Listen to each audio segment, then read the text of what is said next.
ഓം ശാന്തി 6-8-2025 പ്രഭാതമുരളി.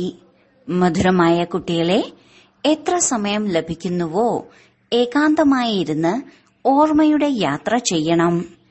എപ്പോൾ നിങ്ങൾ ലക്ഷ്യത്തിലെത്തുന്നുവോ അപ്പോൾ ഈ യാത്ര പൂർത്തിയാകും. ചോദ്യം: സംഗമയുഗത്തിൽ ബാബ തന്റെ മക്കളിൽ പകുതി കൽപ്പത്തോളം നിലനിൽക്കുന്ന ഏത് ഗുണമാണ് നിറച്ചു തരുന്നത്? ഉത്തരം: ബാബ പറയുന്നു, എങ്ങനെ ഞാൻ അതിമധുരമാണോ അതുപോലെ കുട്ടികളെയും മധുരമാക്കി മാറ്റുന്നു. ദേവതകൾ വളരെ മധുരമാണ്.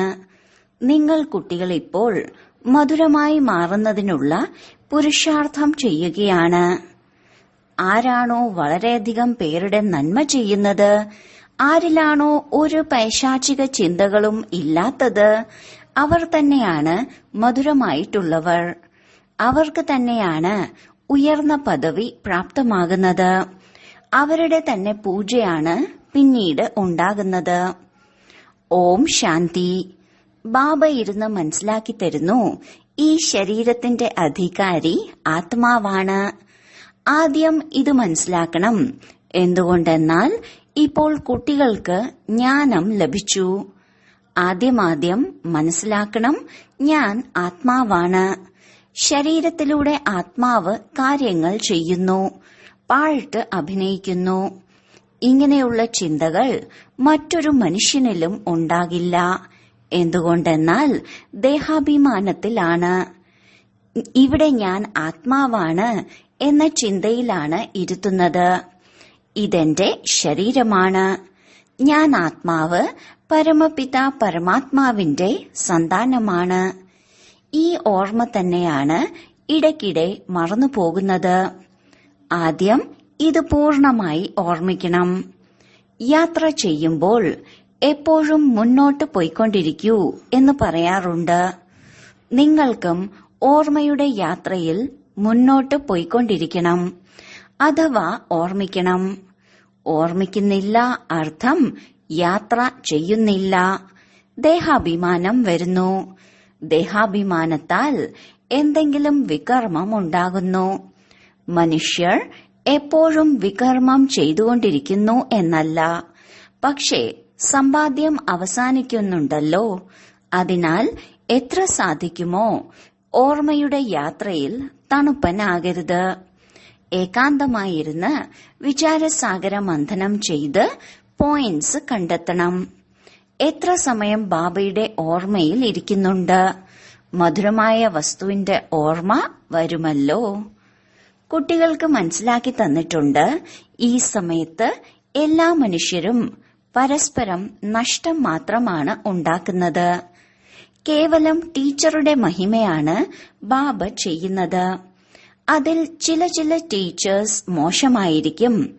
ഇല്ലെങ്കിൽ ടീച്ചർ എന്നാൽ പഠിപ്പിക്കുന്നയാൾ, മാനേഴ്സ് പഠിപ്പിക്കുന്നവർ എന്നാണ് അർത്ഥം. ആരാണോ ധാർമ്മിക ബോധമുള്ളവർ, നല്ല സ്വഭാവമുള്ളവർ, അവരുടെ പെരുമാറ്റവും വളരെ നല്ലതായിരിക്കും. അച്ഛൻ മദ്യപിക്കുന്നുണ്ടെങ്കിൽ കുട്ടികൾക്കും ആ ശീലമുണ്ടാകും. ഇതിനെ മോശമായ കൂട്ട് എന്നാണ് പറയുന്നത്. എന്തുകൊണ്ടെന്നാൽ ഇത് രാവണ രാജ്യമല്ലേ. രാമരാജ്യം തീർച്ചയായും ഉണ്ടായിരുന്നു. എന്നാൽ അത് എങ്ങനെയുള്ളതായിരുന്നു, എങ്ങനെ സ്ഥാപിക്കപ്പെട്ടു എന്നിങ്ങനെയുള്ള അത്ഭുതകരവും മധുരവുമായ കാര്യങ്ങൾ നിങ്ങൾ കുട്ടികൾ മാത്രമേ അറിയുന്നുള്ളൂ. സ്വീറ്റ്, സ്വീറ്റർ, സ്വീറ്റസ്റ്റ് എന്ന് പറയാറുണ്ടല്ലോ. ബാബയുടെ ഓർമ്മയിലിരുന്നാണ് നിങ്ങൾ പവിത്രമായി മാറുന്നതും പവിത്രമാക്കി മാറ്റുന്നതും. ബാബ പുതിയ സൃഷ്ടിയിലേക്ക് വരുന്നില്ല. സൃഷ്ടിയിൽ മനുഷ്യർ, മൃഗങ്ങൾ, പാടം, കൃഷി മുതലായവയാണ് ഉണ്ടാവുക. മനുഷ്യർക്ക് ഇതെല്ലാം ആവശ്യമാണല്ലോ. ശാസ്ത്രങ്ങളിൽ കാണിക്കുന്ന പ്രളയത്തിന്റെ വൃത്താന്തവും തെറ്റാണ്. പ്രളയം ഉണ്ടാകുന്നില്ല. ഈ സൃഷ്ടിയുടെ ചക്രം കറങ്ങിക്കൊണ്ടേയിരിക്കുന്നു. കുട്ടികളുടെ ചിന്തയിൽ ആദ്യം മുതൽ അവസാനം വരെയുള്ള കാര്യങ്ങളുണ്ട്. മനുഷ്യർക്കാണെങ്കിൽ അനേക പ്രകാരത്തിലുള്ള കാര്യങ്ങൾ ഓർമ്മ വരും. മേളയും ഉത്സവവും എല്ലാം ഓർമ്മ വരും. അതെല്ലാം പരിധിയുള്ളതാണ്. നിങ്ങളുടേത് പരിധിയില്ലാത്ത ഓർമ്മയാണ്. പരിധിയില്ലാത്ത സന്തോഷവും പരിധിയില്ലാത്ത ധനവും. പരിധിയില്ലാത്ത അച്ഛനല്ലേ? പരിധിയുള്ള അച്ഛനിൽ നിന്നും ലഭിക്കുന്നതെല്ലാം പരിധിയുള്ളതാണ്. പരിധിയില്ലാത്ത അച്ഛനിൽ നിന്നും പരിധിയില്ലാത്ത സുഖം ലഭിക്കുന്നു. സുഖം ഉണ്ടാകുന്നത് ധനത്തിലൂടെയാണ്. അവിടെ അളവറ്റ ധനമുണ്ടാകും. അവിടെയെല്ലാം സത്തോ പ്രധാനമാണ്. നിങ്ങളുടെ ബുദ്ധിയിലുണ്ട്, നമ്മൾ സത്തോ പ്രധാനമായിരുന്നു, വീണ്ടും ആവണം. ഇതും നിങ്ങൾ ഇപ്പോഴാണ് അറിയുന്നത്. നിങ്ങളും നമ്പർ വൈസായി സ്വീറ്റ്, സ്വീറ്റർ, സ്വീറ്റസ്റ്റ് ആണല്ലോ. ബാബയെക്കാളും മധുരമായി മാറാൻ പോകുന്നവരാണ്. അവരാണ് ഉയർന്ന പദവി നേടുന്നത്. ആരാണോ ധാരാളം പേരുടെ മംഗളം ചെയ്യുന്നത് അവരാണ് സ്വീറ്റസ്റ്റ്. ബാബയും സ്വീറ്റസ്റ്റ് അല്ലേ? അതിനാലല്ലേ എല്ലാവരും ബാബയെ ഓർമ്മിക്കുന്നത്. തേനിനെയോ പഞ്ചസാരയെയോ സ്വീറ്റസ്റ്റ് എന്ന് പറയില്ല. മനുഷ്യരുടെ പെരുമാറ്റത്തെയാണ് സ്വീറ്റസ്റ്റ് എന്ന് പറയുന്നത്. ഇത് മധുരമായ കുട്ടിയാണ് എന്ന് പറയാറില്ലേ? സത്യയുഗത്തിൽ പൈശാചികമായ ഒരു കാര്യവും ഉണ്ടാകില്ല. അവിടെ ഇത്രയും ഉയർന്ന പദവി നേടണമെങ്കിൽ തീർച്ചയായും ഇവിടെ പുരുഷാർത്ഥം ചെയ്തിട്ടുണ്ട്. നിങ്ങൾക്കിപ്പോൾ പുതിയ ലോകത്തെ അറിയാം. നാളെ നിങ്ങൾ പുതിയ ലോകമായ സുഖധാമത്തിലായിരിക്കും. ശാന്തി എപ്പോഴാണ് ഉണ്ടായിരുന്നത് ഇത് മനുഷ്യർക്ക് അറിയില്ല. വിശ്വത്തിൽ ശാന്തി ഉണ്ടാകണം എന്ന് ആഗ്രഹിക്കുന്നു. നിങ്ങൾ കുട്ടികൾക്കറിയാം, വിശ്വത്തിൽ ശാന്തി ഉണ്ടായിരുന്നു. അതിപ്പോൾ വീണ്ടും സ്ഥാപിക്കപ്പെടുകയാണ്. ഇപ്പോൾ ഇത് എല്ലാവർക്കും എങ്ങനെ മനസ്സിലാക്കി കൊടുക്കും? മനുഷ്യർ വളരെയധികം ആഗ്രഹിക്കുന്ന തരത്തിലുള്ള പോയിന്റ്സ് ഇതുപോലെ കണ്ടെത്തണം. വിശ്വത്തിൽ ശാന്തി ഉണ്ടാകണം, ഇതിനായി തലയിട്ടുടയ്ക്കുന്നു. എന്നാൽ അശാന്തി വളരെ അധികമാണ്. ഈ ലക്ഷ്മി നാരായണന്മാരുടെ ചിത്രം നൽകണം. ഇവരുടെ രാജ്യം ഉണ്ടായിരുന്നപ്പോൾ വിശ്വത്തിൽ ശാന്തി ഉണ്ടായിരുന്നു. അതിനെ തന്നെയാണ് സ്വർഗം, ദൈവിക ലോകം എന്നെല്ലാം പറയുന്നത്. അവിടെ വിശ്വത്തിൽ ശാന്തി ഉണ്ടായിരുന്നു. ഇന്നേക്ക് 5000 വർഷങ്ങൾക്ക് മുൻപുള്ള കാര്യമാണ്. ഇതാർക്കും അറിയില്ല. ഇതാണ് മുഖ്യമായ കാര്യം. മുഴുവൻ ആത്മാക്കളും ഒരുമിച്ച് പറയുന്നു, വിശ്വത്തിൽ എങ്ങനെ ശാന്തിയുണ്ടാകും? എല്ലാ ആത്മാക്കളും വിളിക്കുന്നു, നിങ്ങളിവിടെ വിശ്വത്തിൽ ശാന്തി സ്ഥാപിക്കുന്നതിനുള്ള പുരുഷാർത്ഥം ചെയ്യുന്നു. ആരാണോ വിശ്വത്തിൽ ശാന്തിയുണ്ടാകണം എന്ന് ആഗ്രഹിക്കുന്നത് അവരെ കേൾപ്പിക്കൂ. അതായത് ഭാരതത്തിൽ തന്നെയാണ് ശാന്തി ഉണ്ടായിരുന്നത്. എപ്പോൾ ഭാരതം സ്വർഗമായിരുന്നുവോ അപ്പോൾ ശാന്തി ഉണ്ടായിരുന്നു. ഇപ്പോൾ നരകമാണ്. നരകത്തിൽ, അതായത് കലിയുഗത്തിൽ അശാന്തിയാണ്. എന്തുകൊണ്ടെന്നാൽ അനേകം ധർമ്മങ്ങളുണ്ട്. മായയുടെ രാജ്യമാണ്. ഭക്തിയുടെയും ഷോ ആണ്. ദിനം പ്രതി വൃദ്ധി ഉണ്ടായിക്കൊണ്ടിരിക്കുന്നു. മനുഷ്യരും മേളകളിലേക്കും ഉത്സവങ്ങളിലേക്കും പോകുന്നു. എന്തെങ്കിലും സത്യമുണ്ടാകും എന്ന് കരുതുന്നു. ഇപ്പോൾ നിങ്ങൾക്കറിയാം, അതിലൂടെ ആർക്കും പാവനമായി മാറാൻ കഴിയില്ല. പാവനമായി മാറുന്നതിനുള്ള വഴി ഒരു മനുഷ്യനും പറഞ്ഞു തരാൻ കഴിയില്ല. പതീത പാവനൻ ഒരേയൊരു ബാബയാണ്. ലോകം ഒന്നേ ഉള്ളൂ. കേവലം പുതിയത് പഴയത് എന്ന് പറയുന്നു. പുതിയ ലോകത്തിൽ പുതിയ ഭാരതവും പുതിയ ഡൽഹിയും എന്ന് പറയുന്നു. പുതിയതാകണം. അതിൽ പിന്നീട് പുതിയ രാജ്യമുണ്ടാകും. ഇവിടെ പഴയ ലോകത്തിൽ പഴയ രാജ്യമാണ്. പഴയ ലോകം, പുതിയ ലോകം എന്ന് എന്തിനെയാണ് പറയുന്നത് എന്ന് നിങ്ങൾക്കറിയാം. ഭക്തിയുടെ പ്രസ്ഥാനം എത്ര വലുതാണ്. ജ്ഞാനസാഗരൻ ഒരേയൊരു ബാബയാണ്. രാമ രാമ എന്ന് പറയൂ, അല്ലെങ്കിൽ വേറെ എന്തെങ്കിലും ചെയ്യൂ എന്നല്ല ബാബ നിങ്ങളോട് പറയുന്നത്. ഇല്ല, ലോകത്തിന്റെ ചരിത്രവും ഭൂമിശാസ്ത്രവും എങ്ങനെയാണ് ആവർത്തിക്കുന്നത് എന്നത് കുട്ടികൾക്ക് മനസ്സിലാക്കി തരികയാണ്. ഈ വിദ്യ നിങ്ങൾ പഠിക്കുകയാണ്. ഇതിന്റെ പേര് തന്നെ ആത്മീയ വിദ്യ എന്നാണ്. ആത്മീയ ജ്ഞാനമാണ്. ഇതിന്റെ അർത്ഥം പോലും ആരും അറിയുന്നില്ല. ജ്ഞാനസാഗരൻ എന്ന് ഒരേയൊരു ബാബയെയാണ് പറയുന്നത്. ആത്മീയ ജ്ഞാനത്തിന്റെ സാഗരമായത് ബാബയാണ്. ബാബ ആത്മാക്കളോടാണ് സംസാരിക്കുന്നത്. നിങ്ങൾ കുട്ടികൾ മനസ്സിലാക്കുന്നുണ്ട്. ആത്മീയ അച്ഛൻ പഠിപ്പിക്കുകയാണ്. ഇത് ആത്മീയ ജ്ഞാനമാണ്. ആത്മീയ ജ്ഞാനത്തെ തന്നെയാണ് സ്പിരിച്വൽ നോളജ് എന്ന് പറയുന്നത്. നിങ്ങൾ കുട്ടികൾക്കറിയാം, പരമപിത പരമാത്മാവ് ബിന്ദുവാണ്. ബാബ നമ്മെ പഠിപ്പിക്കുകയാണ്. നമ്മൾ ആത്മാക്കൾ പഠിക്കുകയാണ്. ഇത് മറന്നുപോകരുത്. നമ്മൾ ആത്മാക്കൾക്ക് എന്ത് ജ്ഞാനമാണോ ലഭിക്കുന്നത് അത് പിന്നീട് നമ്മൾ മറ്റാത്മാക്കൾക്ക് നൽകുന്നു. സ്വയം ആത്മാവാണെന്ന് മനസ്സിലാക്കി ബാബയെ ഓർമ്മിക്കുമ്പോഴേ ഈ ഓർമ്മ സ്ഥായിയാവൂ. ഓർമ്മയിൽ തീർത്തും പാകമായിട്ടില്ല. പെട്ടെന്ന് ദേഹാഭിമാനം വരുന്നു. ദേഹി അഭിമാനിയായി മാറുന്നതിനുള്ള അഭ്യാസം ചെയ്യണം. നമ്മൾ ആത്മാക്കൾ ബാബയുമായി കച്ചവടം ചെയ്യുകയാണ്. നമ്മൾ ആത്മാക്കൾ വ്യാപാരം നടത്തുകയാണ്. സ്വയം ആത്മാവാണെന്ന് മനസ്സിലാക്കി അച്ഛനെ ഓർമ്മിക്കുന്നതിലാണ് ലാഭം. ആത്മാവിന് ജ്ഞാനമുണ്ട്. നമ്മൾ യാത്രയിലാണ്. കർമ്മം ചെയ്യുക തന്നെ വേണം. കുട്ടികളെയും സംരക്ഷിക്കണം. ജോലി കാര്യങ്ങളും ചെയ്യണം. ജോലി ചെയ്യുമ്പോഴും ഞാൻ ആത്മാവാണ് എന്ന ഓർമ്മ വേണം. എന്നാൽ ഇത് വളരെ ബുദ്ധിമുട്ടാണ്. ഇപ്പോൾ നിങ്ങൾ കുട്ടികൾ പാവനമായി മാറുന്നതിനുള്ള പ്രതിജ്ഞ ചെയ്യുന്നു. ഈ രക്ഷാബന്ധനം അതിന്റെ ഓർമ്മ ചിഹ്നമാണ്. മുൻപ് കാലണയുടെ രാഖിയാണ് ലഭിച്ചിരുന്നത്. ബ്രാഹ്മണർ ചെന്ന് രക്ഷ ബന്ധിക്കും. ഇന്നാണെങ്കിൽ രാഖി പോലും എത്ര ഫാഷനബിൾ ആയിരിക്കുന്നു. വാസ്തവത്തിൽ ഇത് ഇപ്പോഴത്തെ കാര്യമാണ്. നിങ്ങൾ ബാബയോട് പ്രതിജ്ഞ ചെയ്യുന്നു, ഞങ്ങൾ ഒരിക്കലും വികാരത്തിലേക്ക് പോകില്ല.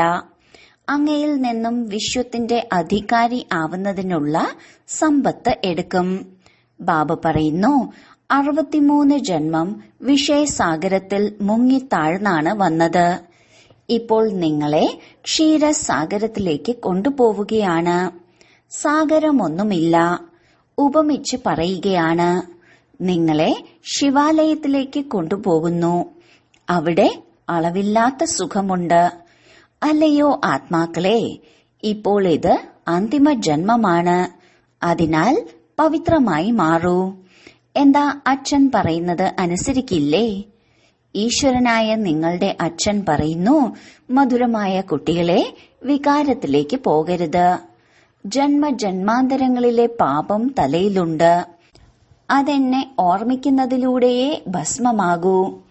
കൽപ്പം മുമ്പും നിങ്ങളെ പഠിപ്പിച്ചിരുന്നു. ബാബ ഞങ്ങൾ അങ്ങേ ഓർമ്മിച്ചുകൊണ്ടേയിരിക്കും എന്ന ഗ്യാരണ്ടി നിങ്ങൾ നൽകുമ്പോഴാണ് ബാബയും ഗ്യാരണ്ടി നൽകുന്നത്. ശരീരത്തിന്റെ അഭിമാനം പോലും ഇല്ലാതാകുന്നത്രയും ഓർമ്മിച്ചുകൊണ്ടിരിക്കൂ. സന്യാസിമാരിലും ചിലർ വളരെ തീക്ഷ്ണവും പക്കായുമായ ബ്രഹ്മജ്ഞാനികളുമായിരിക്കും. അവരും ഇതുപോലെ ഇരുന്ന ഇരിപ്പിൽ ശരീരം ഉപേക്ഷിക്കും. ഇവിടെയാണെങ്കിൽ ബാബയാണ് നിങ്ങൾക്ക് മനസ്സിലാക്കി തരുന്നത്. പാവനമായി തിരിച്ചു പോകണം. അവരാണെങ്കിൽ തന്റെ സ്വന്തം മതം അനുസരിച്ചാണ് നടക്കുന്നത്. അവർ ശരീരം വിട്ട് മുക്തി ജീവൻ മുക്തിയിലേക്കാണ് പോകുന്നത് എന്നല്ല. വീണ്ടും വരുന്നത് ഇവിടേക്ക് തന്നെയാണ്. പക്ഷെ അനേകം ശിഷ്യന്മാർ അവർ നിർമ്മാണത്തിലാണ് എത്തിയത് എന്ന് വിചാരിക്കും. ബാബ മനസ്സിലാക്കി തരുന്നു, ഒരാൾ പോലും തിരിച്ചു പോകുന്നില്ല. നിയമമില്ല. വൃക്ഷം തീർച്ചയായും വൃദ്ധി നേടണം. ഇപ്പോൾ നിങ്ങൾ സംഗമയുഗത്തിൽ ഇരിക്കുകയാണ്. ബാക്കി മനുഷ്യരെല്ലാവരും കലിയുഗത്തിലാണ്. നിങ്ങൾ ദൈവിക സമ്പ്രദായത്തിലുള്ളവരായി മാറുകയാണ്. ആരാണോ നിങ്ങളുടെ ധർമ്മത്തിലുള്ളത് അവർ വന്നുകൊണ്ടിരിക്കും. ദേവീ ദേവതകളുടെയും ശാഖകൾ അവിടെയുണ്ടല്ലോ. ഇവിടെ നിന്നും മാറി മറ്റ് ധർമ്മങ്ങളിലേക്ക് പോയിരിക്കുന്നു. പിന്നീട് തിരിച്ചുവരും. ഇല്ലെങ്കിൽ അവിടെയുള്ള സ്ഥാനം എങ്ങനെ നിറയ്ക്കും? തീർച്ചയായും അവർ തന്റെ സ്ഥാനത്ത് ഇരിക്കാൻ തിരിച്ചുവരും. ഇത് വളരെ സൂക്ഷ്മമായ കാര്യമാണ്. വളരെ നല്ല നല്ല കുട്ടികൾ മറ്റ് ധർമ്മങ്ങളിലേക്ക് കൺവേർട്ടായി പോയിട്ടുണ്ട്. അവരും വരും, വന്ന് തന്റെ സ്ഥാനത്ത് ഇരിക്കും. നിങ്ങളുടെ അടുത്തേക്ക് മുസ്ലിങ്ങളും വരുന്നുണ്ടല്ലോ. വളരെ ശ്രദ്ധ വേണം. പെട്ടെന്ന് തിരിച്ചറിയും ഇവിടെ മറ്റ് ധർമ്മത്തിലുള്ളവർ എങ്ങനെയാണ് പോകുന്നത്. എമർജൻസിയിൽ വളരെ പേരെ പിടിക്കാറുണ്ട്. പിന്നീട് പൈസ കിട്ടുമ്പോൾ വിടുന്നു. എന്താണോ കൽപ്പം മുമ്പ് സംഭവിച്ചത് അതാണ് നിങ്ങൾ ഇപ്പോൾ കാണുന്നത്. കൽപ്പം മുമ്പും ഇതുപോലെ സംഭവിച്ചിട്ടുണ്ട്. നിങ്ങളിപ്പോൾ മനുഷ്യനിൽ നിന്നും ഉത്തമ പുരുഷനായ ദേവതയായി മാറുകയാണ്. ഇത് സർവോത്തമമായ ബ്രാഹ്മണ കുലമാണ്. ഈ സമയത്ത് അച്ഛനും കുട്ടികളും ആത്മീയ സേവനത്തിലാണ്. ദരിദ്രനെ ധനവാനാക്കി മാറ്റുക എന്നതും ആത്മീയ സേവനമാണ്. ബാബ മംഗളം ചെയ്യുകയാണ്. അതിനാൽ കുട്ടികളും സഹായിക്കണം. ആരാണോ വളരെ പേർക്ക് വഴി പറഞ്ഞു കൊടുക്കുന്നത് അവർക്ക് ഉയരങ്ങളിലെത്താൻ സാധിക്കും. നിങ്ങൾ കുട്ടികൾക്ക് പുരുഷാർത്ഥം ചെയ്യണം. പക്ഷേ വിഷമിക്കേണ്ടതില്ല. എന്തെന്നാൽ നിങ്ങളുടെ ഉത്തരവാദിത്വം ബാബയ്ക്കാണ്. പുരുഷാർത്ഥം ശക്തമായി ചെയ്യിക്കുന്നു. പിന്നീട് അതിന്റെ ഫലം ലഭിക്കുന്നു. കൽപ്പം മുമ്പത്തേതുപോലെയാണ് എന്നത് മനസ്സിലാക്കണം. ബാബ കുട്ടികളോട് പറയുന്നു, കുട്ടികളെ ചിന്തിക്കേണ്ടതില്ല. സേവനത്തിൽ പരിശ്രമിക്കൂ. മനസ്സിലാക്കുന്നില്ലെങ്കിൽ എന്തു ചെയ്യും?